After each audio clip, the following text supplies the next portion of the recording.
Hello everyone, Facebook এবং YouTube যে যেখান থেকে দেখছো আর একটি নতুন ভিডিওতে সবাইকে ওয়েলকাম। বাইরে প্রচুর রোদ থাকা সত্ত্বেও আমাদের ঘরে থাকতে মন চায় না, তাই তো আমরা বন্ধুবান্ধব সবাই মিলে চলে আসলাম যশোরে। যশোর স্টেশনে নেমে আমরা হালকা নাস্তা সেরে একটা ইজি বাইক নিয়ে সোজা রওনা হলাম আমাদের আরও একটি নতুন গন্তব্যস্থলের উদ্দেশ্যে। আর এইবার আমাদের গন্তব্যস্থল ছিল যশোরের মধ্যে অন্যতম সুন্দর একটি পার্ক ও ওয়াটার কিংডম। হ্যাঁ, এটাই হলো যশোর জেস গার্ডেন পার্ক ও ওয়াটার কিংডম। এইখানে এন্ট্রি ফি ছিল মাত্র 60 টাকা এবং 5 বছরের শিশুদের জন্য কোনো এন্ট্রি ফি ছিল না।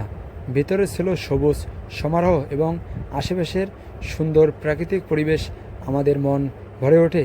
এইখান থেকে ঘোরাঘুরি করে আমরা ভেতরে চলে গেলাম যেখানে ওয়াটার পার্কটি আর এই ওয়াটার পার্কে আমরা দ্বিতীয়বারের মতন গিয়েছিলাম, তবে প্রথমবার আমার কোনো ভিডিও করা হয়নি, তাই আরও একবার ভিডিওর ক্ষেত্রে আমরা বন্ধুরা সবাই মিলে চলে গেলাম জেস গার্ডেন ওয়াটার পার্কে।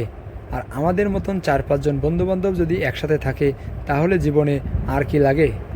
আর এইখানে ঢুকে সবাই যে যার মতো করে আনন্দ করছিল, আর আমি সেই ফাঁকে এই আনন্দের মুহূর্তগুলো ফ্রেমবন্দি করে রাখার চেষ্টা করতেছিলাম। তবে আমরা বেশ অনেক দিন পরই সবাই মিলে এইভাবে একটা ট্যুর দিতে পারছিলাম।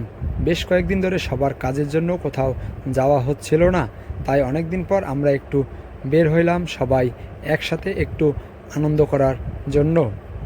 বলো নারায়ণ, তোমার কি মতামত এই জায়গা ঘুরে? আমার মতামত খুবই ভালো লাগতেছে, আর একটু বন্ধু বান্ধব হইলে ভালো হতো, কিন্তু ওরা ব্যস্ততার কারণে আসতে পারিনি। বোকা চন্দ্র।